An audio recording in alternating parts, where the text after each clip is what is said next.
Nós vimos, né, pela visualização, pelas técnicas de visualização do escoamento, que podemos ter um escoamento cujo perfil de velocidade é laminar, e aí a literatura batizou esse tipo de escoamento de QE, ou podemos ter um perfil de velocidade parabólico, né, que é o Poiseuille. Lembrando que a gente está falando aqui, a observação que eu tenho que escrever novamente, isso aqui é escoamento laminar estacionário. Para ficar claro qual é as condições do escoamento, tá? No caso, então, de um escoamento laminar no regime estacionário, você pode ter o perfil de velocidade linear ou o perfil de velocidade parabólico. Isso, nesse momento da disciplina, isso é uma observação experimental, tá? Mas os exercícios que a gente vê podem informar para você qual é o perfil de velocidade. Então, veja, por exemplo, que o perfil de velocidade, quando você resolve as equações que governam o escoamento do problema do QE, é um perfil laminar, onde a velocidade, no caso, o U está sendo a velocidade em X, né? Está aqui o U variando com Y, então seria Vx variando no sentido de Y, então U como função de Y.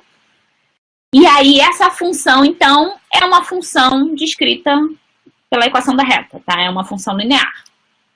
Enquanto que, no caso do Poiseuille, porque existe gradiente de pressão, o perfil de velocidade que se desenvolve é diferente e é um perfil de velocidade laminar. Da mesma forma, no final do curso, quando a gente chegar lá no terceiro módulo, vocês vão resolver as equações diferenciais e vão chegar à equação para U como função de Y com perfil parabólico, a equação de uma parábola. Mas aqui, nesse momento da disciplina, ele é dado. Então, notem aí que a dP dx é um gradiente de pressão dado, é um valor constante. E aí, H, a distância também é constante. E aí você tem a variação de U em função da coordenada Y, formando um perfil parabólico, tá? Então, esse é o perfil de velocidade dado. Qual é o comportamento da taxa de cisalhamento para estes perfis de velocidade? Então, lembrem que a gente falou que taxa de cisalhamento está associada ao conceito da deformação do fluido, né? Que era d alfa dt, né? Onde alfa era esse ângulo que formou aqui. Então, foi uma conceitualização para o problema de QE, mas que pode ser generalizado para qualquer escoamento. E aí chegamos à conclusão, então, que a taxa de cisalhamento, se a gente quer calcular a taxa de cisalhamento para esse problema do QE, a gente faz du dy, e aí você olha para o seu perfil de velocidade, deriva ele em função de y, e aí você tem o valor da taxa de cisalhamento.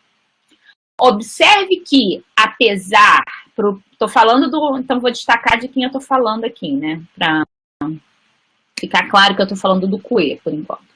Observe que, apesar do perfil de velocidade ter comportamento linear, a taxa de cisalhamento, por definição, ser a derivada espacial da velocidade em relação a y, no caso y é a única variação, a velocidade só varia em função de y, então o único diferente de zero é du dy, não existe du dx é igual a zero, du dz é igual a zero, então du dy é o único diferente de zero.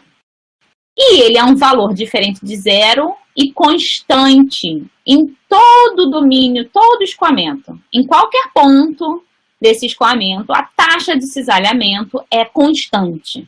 Por quê? Porque a derivada de uma reta vai ser em relação à variável que ela está sendo descrita, né? Então, du, a derivada de du em relação a y é igual a um valor constante. Então, a taxa de cisalhamento é um valor constante. Pelo mesmo motivo, como o fluido, faltou dizer aqui, né, que é um fluido newtoniano. Mais uma restrição. Fluido newtoniano. Como o fluido é newtoniano, e ele segue a descrição da tensão de cisalhamento sendo igual a viscosidade vezes a taxa de cisalhamento, a tensão de cisalhamento também é constante em qualquer região deste escoamento entre as placas planas, do escoamento QE. Okay? A tensão de cisalhamento, ela não depende da coordenada Y, ela é a mesma em todo o escoamento. Então, a tensão de cisalhamento aqui embaixo, né, nessa região aqui, nessa última linha da tabela, digamos assim, a tensão de cisalhamento foi calculada usando o modelo de fluido newtoniano. Ou seja, a tensão é igual a μ, né, a viscosidade, vezes taxa de cisalhamento. Aí a taxa de cisalhamento foi calculada acima. Ok?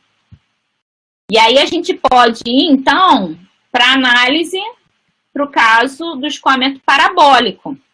Porque no caso do escoamento parabólico, ou seja, o caso onde o perfil de velocidade é uma parábola, então ele está variando aqui com y ao quadrado.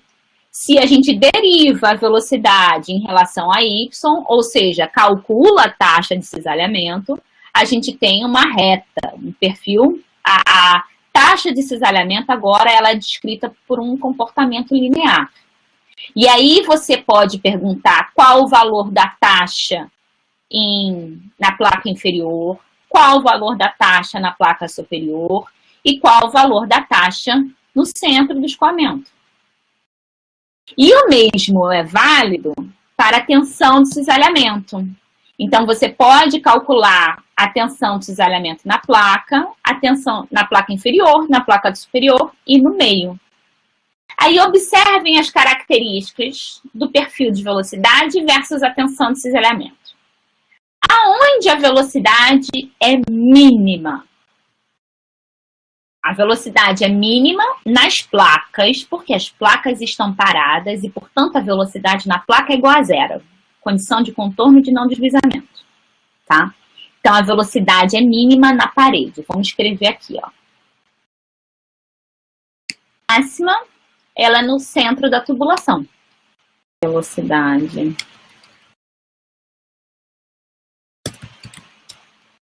máxima no centro. Todos concordam com essa afirmação? É só observar a parábola. Mínima na parede, máxima no centro. Tá? Agora, aonde a tensão de cisalhamento será, ou taxa de cisalhamento, tanto faz, né? Porque os dois têm o mesmo comportamento. Aonde o valor da tensão de cisalhamento será mínimo e máximo. Aí vamos pegar outra cor aqui para falar da tensão. Vamos pegar aqui o laranja. Então, olhem para o perfil da tensão de cisalhamento. Ok? Então, o perfil da tensão de cisalhamento é dado por dp dx, que é um valor constante, por exemplo, 10, né? Vezes a coordenada y. Aí olhem para o sistema de coordenadas, né? O sistema de coordenadas foi posicionado no centro, e aí você tem mais h e menos h. Vamos pensar em valores máximos e mínimos do ponto de vista da magnitude, tá? Então, não vamos olhar para o sinal, tá? Vamos olhar para a magnitude. Então, o valor da tensão na parede vai ser o dp dx vezes h, né? E agora vamos olhar para o valor da tensão no centro da tubulação. No centro da tubulação é onde a coordenada y vai ser igual a zero. E tal yx vai ser igual a zero. Ou seja, a tensão é mínima, onde a velocidade é máxima. Você pode tirar essa mesma conclusão quando você olha só para a taxa de cisalhamento, para o du dy, e pensar lá do ponto de vista matemático, né, da inclinação, né, da curva. Então, a tensão é máxima aqui na parede. Então, tensão ou taxa de cisalhamento máxima na parede. Aí eu vou botar assim a magnitude, né? Então, magnitude da tensão, da tensão máxima na parede. E aí o mesmo vale para aqui para baixo, tá? E a magnitude da tensão mínima, magnitude da tensão mínima no centro, ok? Da tubulação. Então, se você olha apenas para o conceito, você pode entender por que a tensão é máxima na parede. Porque na parede, se você olha para um volume infinitesimal próximo à parede, você tem a velocidade indo de zero a um valor diferente de zero, né? Então, se você olha, pensa que essa aqui é uma região infinitesimal da parede. Vou fazer a região aqui para vocês em azul, tá? Vamos pensar que isso aqui é uma região infinitesimal. Aí você vai olhar para o du dy, né? Aí nessa região infinitesimal. Então, se você pensa só com uma derivada simples entre dois pontos, uma velocidade vai ser diferente de zero e a outra é igual a zero, né? E aí você tem uma distância aí, ΔH. E aí, portanto, nessa região aí é onde você tem o maior gradiente de velocidade. Então, porque ela vai de zero a um número diferente de zero. Então, essa região em azul aí é a região de maior gradiente de velocidade. E, portanto, como a tensão é proporcional ao gradiente da velocidade, essa é a região de maior tensão, tá? Quando você olha aqui para o centro, é a região de menor gradiente de velocidade. E aí, onde você tem o menor gradiente de velocidade, é onde você tem a menor tensão. Então, o valor, a magnitude da tensão acompanha a variação da velocidade no espaço, ou seja, o gradiente da velocidade no espaço.